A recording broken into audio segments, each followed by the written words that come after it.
తులసి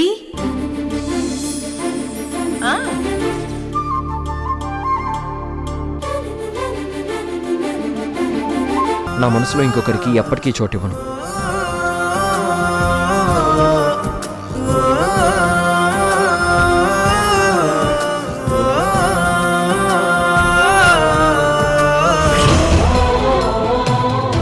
Lakshmi, hello Lakshmi, hello Lakshmi. ఎంత గొప్ప ప్రేమ అంటూ ఫ్లాష్ బ్యాక్ లోకి వెళ్ళిపోయావు కదా. నీ కళ్ళు చూస్తుంటే ఆ ఫీలింగ్స్ నాకు తెలుస్తున్నాయి. జ్యోతిరాదిత్య గురించి తలుచుకుంటే కన్నీళ్ళొస్తాయి.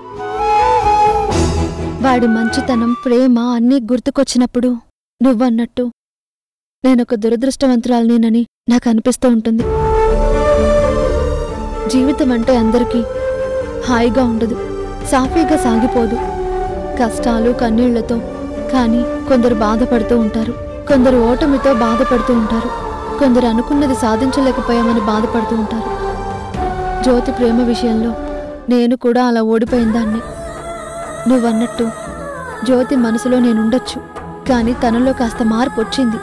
ముళ్ళుని ముళ్ళుతోనే తీయాలన్నట్టు గాయపడిన మనసుని ఒక మంచి మనసుతోనే గెలవాలి, ప్రేమను ప్రేమతోనే గెలవాలి.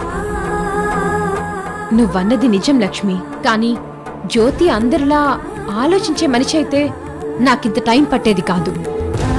నిన్ను చాలా ప్రాణంగా ప్రేమించాడు, నిన్ను జీవితాంతం ఆరాధించేవాళ్లా కనిపిస్తున్నాడు. కానీ మరో అమ్మాయికి తన మనసులో చోటిచ్చేలా కనిపించట్లేదు. జ్యోతిని ప్రేమించడంలో హాయి ఉంది, కానీ ఒప్పించడం మాత్రం ఇంపాసిబుల్. కానీ ఇప్పుడు జ్యోతి మనసు అలా ఉంది.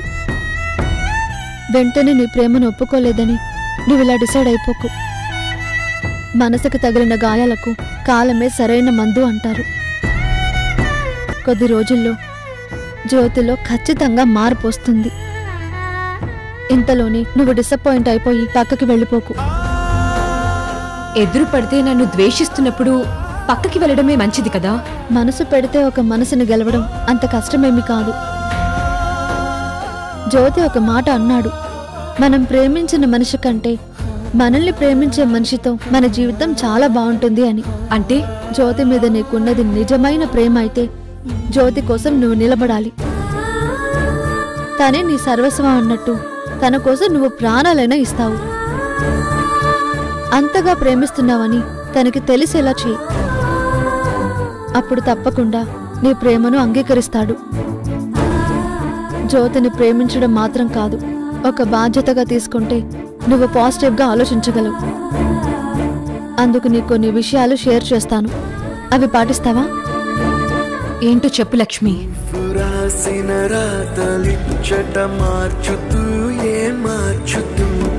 నేలపైన వింతలన్నీ నింగి కన్నుతో చూడరా ఈశ్వరా పరమేశ్వరా, చూడరా ఎటు చూడరా. జ్యోతి గురించి నీకింత బాగా తెలుసు అని ఇప్పుడు అర్థమవుతుంది.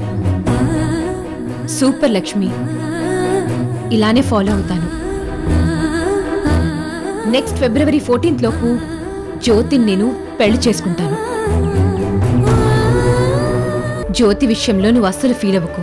సంజయ్తో నువ్వు హ్యాపీగా ఉండు. ఫాలో అయిపోతాను. ఉంటాను మరి. బాయ్.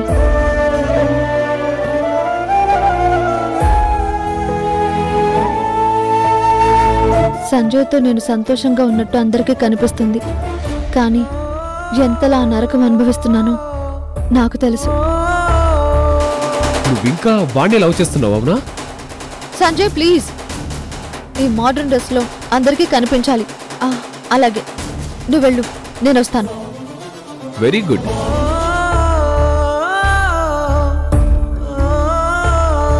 సంజయ్, ఇది లక్ష్మీ చైనే కదా?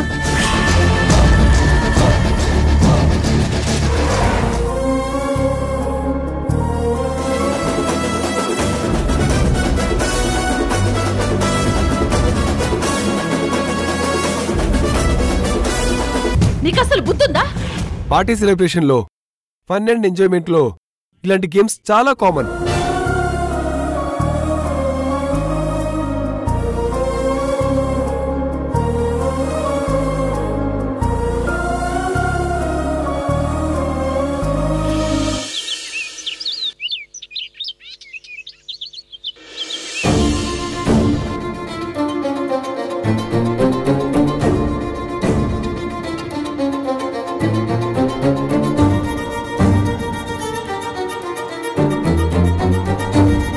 ఝాన్సీ ఝాన్సీ ఝాన్సీ ఏ ఏంటి న్యూసెన్స్? అసలు నీకు సెన్స్ ఉందా? ఎందుకు ఇరిటేట్ చేస్తున్నావు? అయ్యో ఝాన్సీ కూల్. నేను నీతో చాలా స్నేహపూర్వకంగా మాట్లాడడానికి వచ్చాను. చాలా సిన్సియర్గా మాట్లాడడానికి వచ్చాను. అబ్బచ్చా, నిజంగా? అవును ఝాన్సీ, చాలా ముఖ్యమైన విషయం కనుకే నువ్వు సాంగ్స్ వింటున్న మూడ్లో ఉన్నా కూడా నేను నిన్ను డిస్టర్బ్ చేశాను. అవును, అన్నట్టు విష్ణు విషయంలో మనిద్దరి మధ్య ఆర్గ్యుమెంట్ జరిగినప్పుడు నీతో కొంచెం హార్ష్గా మాట్లాడాను. దానికి సిన్సియర్గా సారీ చెప్తున్నాను. I'm very very sorry Jhansi. Sincere అని పదే పదే హైలైట్ చేసి చెప్పాల్సిన అవసరం లేదు. ఇంతకీ విషయం ఏంటో చెప్పు. అందులో నీ సిన్సియారిటీ ఎంతుందో, మ్యానిపులేషన్ ఎంతుందో నేను ఫిల్టర్ చేస్తాను.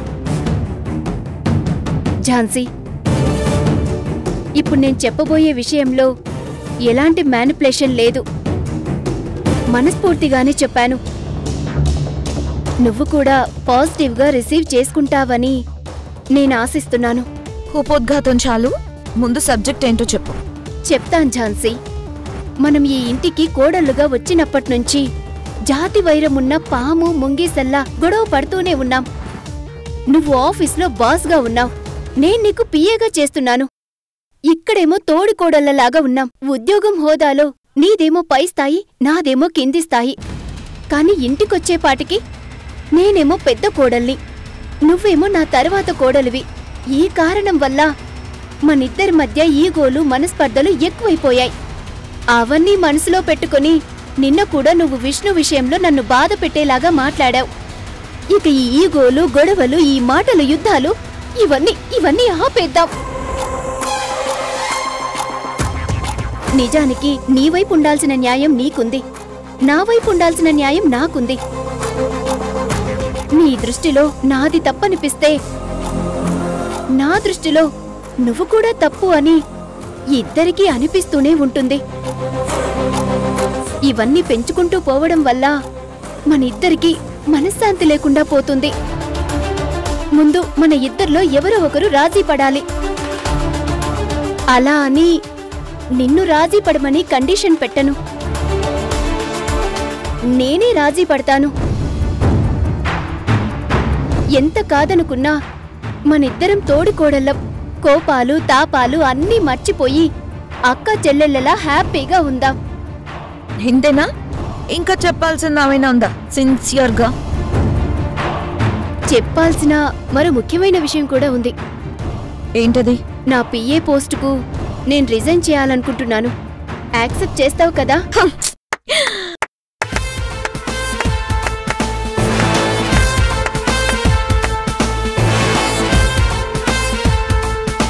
ఝాన్సీ, ఏమైంది? పెద్ద ప్లానే వేశావు. ఈ ప్లాన్ అంతా నీదేనా, లేదంటే అత్తయ్య గారు ఏమైనా నడిపిస్తున్నారా? ఝాన్సీ, అత్తయ్య గారు నడిపించడమేంటి? బాగా ఆలోచిస్తే నాకనిపించిన విషయమే నేను నీతో చెప్పాను. ఎలాగో కన్సీవ్ అయ్యాను. ఇప్పుడు కాకపోయినా మరింకొక నెల తర్వాతైనా లాంగ్ లీవ్ పెట్టాల్సుంటుంది కదా. అదేదో రిజైన్ చేసేస్తే పోతుంది.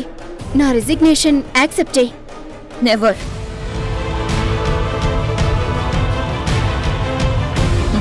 నీ రెసిగ్నేషన్ ని యాక్సెప్ట్ చేసే ఛాన్సే లేదు. నీకు డెలివరీ పెయిన్స్ వచ్చేదాకా ఆఫీస్ వర్క్స్ నీకు చెప్తూనే ఉండాలి, నువ్వు చేస్తూనే ఉండాలి. నువ్వు ఇలా దీనంగా అడుగుతూ ఉంటే ఒక క్షణం నీ మీద నాకు సింపతి వచ్చేసింది తెలుసా? అయినా నేను నిన్ను అంత సింపుల్గా ఎలా క్షమించేస్తాను? నువ్వు రాజీ పడినంత మాత్రాన నేనెందుకు రాజీ పడతాను? ఇక్కడికొచ్చిన దగ్గర నుంచి నన్ను ఏదో ఒక విధంగా సాధించాలని చూసావు. సందర్భం దొరికినప్పుడల్లా అత్తయ్య గారి ముందు, నా భర్త ముందు ఇరికించాలని చూసావు. గొడవ పడ్డావు. అవేవి వర్కౌట్ అవ్వకపోయేసరికి ఇలా కాళ్ళ బేరానికి వచ్చావన్నమాట. నాకన్నీ అర్థమైపోతాయి రేవతి. ఝాన్సీ, ఏంటి ఇంకా కథలల్లి నన్ను నమ్మించి ఆఫీస్ వర్క్ నుంచి శాశ్వతంగా తప్పించుకోవాలని చూడకు. నేను నిన్ను అస్సలు వదిలిపెట్టను. ఇందాకేమన్నావు? కన్సీవ్ అయ్యావా అంటే నేనింకా ఏ శుభవార్త చెప్పలేదని నొక్కి నొక్కి చెప్తున్నావు కదా. నేను అలాంటి ఉద్దేశంతో చెప్పలేదు ఝాన్సీ. నీ ఇంటెన్షన్ ఏంటో నేను స్కాన్ చేయగలను రేవతి. మనది ఒక్కరోజు పరిచయం కాదు, ఎన్నేళ్ల ప్రయాణంలో నువ్వేంటో నీ ఆలోచన విధానమేంటో నేను ఆ మాత్రం గెస్ట్ చేయలేనా? నువ్వు నన్ను ఇన్సల్ట్ చేసే ఉద్దేశంతోనే నువ్వు ప్రెగ్నెంట్ అయ్యావని చెప్తున్నావు. ఆ వంకతోనే జాబ్ నుంచి తప్పించుకోవాలని చూస్తున్నావు. ఝాన్సీ, నాకు అలాంటి ఉద్దేశం లేదు. అర్థం చేసుకో ఝాన్సీ. నన్ను నువ్వు ఏం అర్థం చేసుకున్నావు? నాకేం గౌరవం ఇచ్చావు? ఈ మంచితనం, ఈ రెస్పెక్ట్ ఆ రోజేమైంది? ఈశ్వర్ని నేను ప్రేమించినప్పుడు, పెళ్లి చేసుకోబోతున్నానని తెలిసినప్పుడు నువ్వు కూడా ఇంటి కోడలుగా వస్తున్న విషయం చెప్పాల్సింది. కానీ నువ్వు కావాలనే చెప్పలేదు. ఈశ్వర్ నా మెడలో తాళి కట్టే క్షణం దాకా నాకు ఈ విషయం తెలియకుండా దాచా.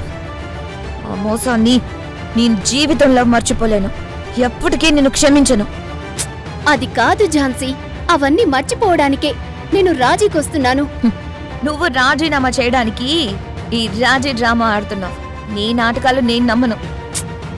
నేను చాలా ఆశతో నిజాయితీగా వచ్చి బ్రతిమిలాడుతుంటే నన్ను క్షమించట్లేదు కదా. సరే, అలాగే కానివ్వు. జీవితాంతం నీ ఈగోతోనూ అహంకారంతోనూ నన్ను బాధ పెట్టాలని చూస్తున్నావు. నీ దారిలో నేను నీకెలా సమాధానం చెప్తానో అలాగే చెప్తాను. ఏంటి ఛాలెంజ్ చేస్తున్నావా? నువ్వు ఛాలెంజ్గా తీసుకుంటే ఛాలెంజ్, యుద్ధంలో ఫీల్ అవుతే యుద్ధం. దేనికైనా నేను రెడీ. నీకు అంత ధైర్యం ఉందా? నువ్వు ఆఫీస్లో బాస్వి కావచ్చు, అంత మాత్రాన నేను వణికిపోవాలా? లేదా నువ్వేమైనా లేడీ డాన్వా? ఏయ్, నువ్వు ఢీ అంటే ఢీ, సై అంటే సై. దేనికైనా రెడీ. అది చూస్తాను. చూసుకుందాం.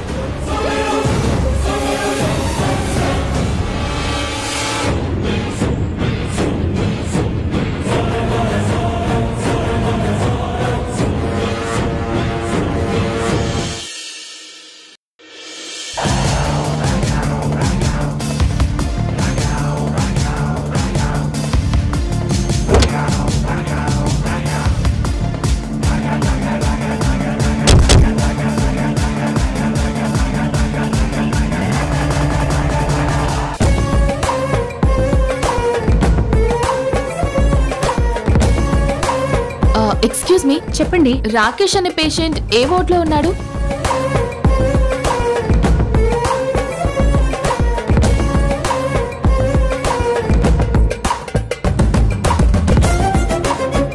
వెంకట్, మేడం, నువ్వు లోపలికొస్తే రాకేష్కి అనుమానం వస్తుంది. నువ్వు విష్ణు మనిషిలాగే ఉండాలి. నువ్వు ఇక్కడే ఉండు. అలాగే మేడం. నేను మాట్లాడొస్తాను. సరే మేడం.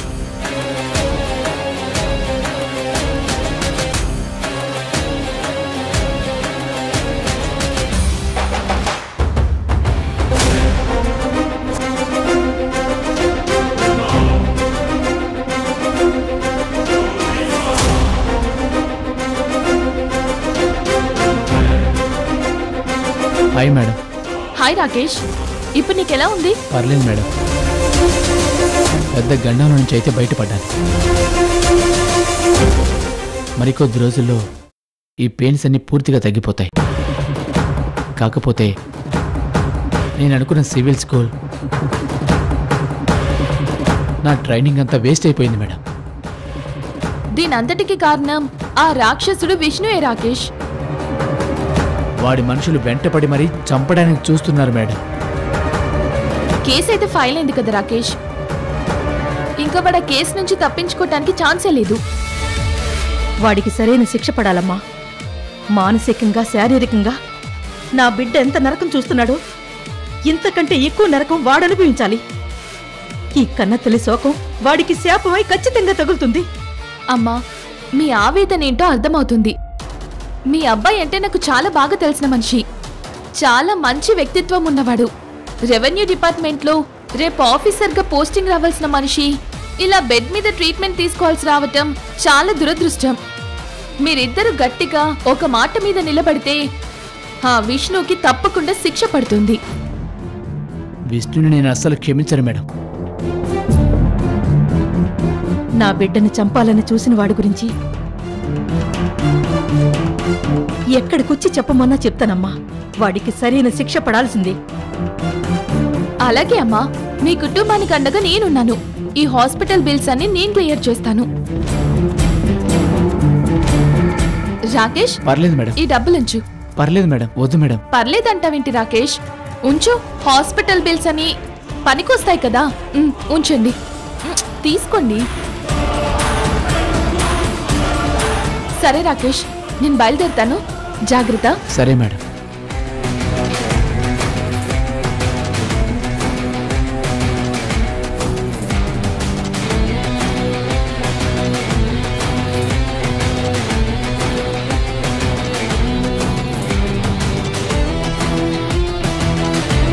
మేడం, ఆ రాకేష్ గారిని చంపాలని 2 సార్లు ప్లాన్ చేసి 2 సార్లు ఫెయిల్ అయిపోయాను.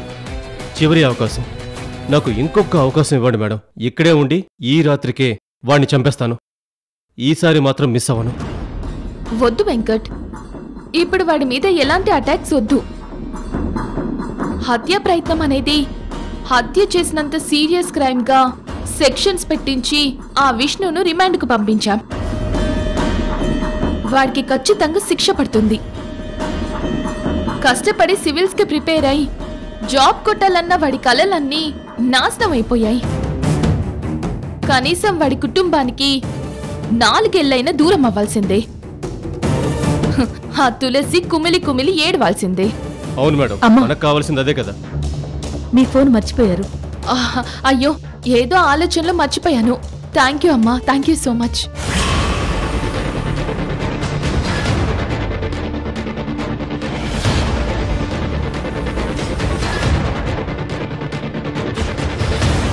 అక్క, నందిని ఎందుకు వచ్చినట్టు? ఇప్పుడే కదా నేను కూడా చూశాను. తేలుస్తాను, పద. నందిని, నువ్విటొచ్చావేంటి? హాస్పిటల్కి ఎందుకు వస్తాం తులసి? మనకేదైనా హెల్త్ ప్రాబ్లం వస్తే వస్తాం, లేదంటే ఎవరినైనా పరామర్శించడానికైనా వస్తాం. అంటే నువ్వెవరినైనా పరామర్శించడానికి వచ్చావా? లేదంటే నీ ఒంట్లో బీపీ షుగర్స్ అబ్నార్మల్ అయ్యి వచ్చావా? నాకేం కాలేదు, నేను చాలా ఫిట్గా ఉన్నాను. నాకు తెలిసిన ఒకతను చావు బతుకులో ఉంటే పరామర్శించడానికి వచ్చాను. తనకు ఆ పరిస్థితి రావటానికి కారణం మీ పెద్దబ్బాయి విష్ణు ఏట కదా. అవునమ్మా, ఈ తులసమ్మ కొడుకే. చూసావు కదా, తల్లి కూడా అదే చెప్తుంది. నీ కుటుంబం చాలా గొప్ప కుటుంబం, నీ పిల్లలు ప్రాణం పోయినా ఒకరికి ద్రోహం చేయరు అన్నావు కదా. మరి ప్రాణాలు తీసేంత దారుణం చేస్తుంటే నీ కొడుకునేమనాలి, నీ కుటుంబాన్నేమనాలి, నీ పెంపకాన్నేమనాలి?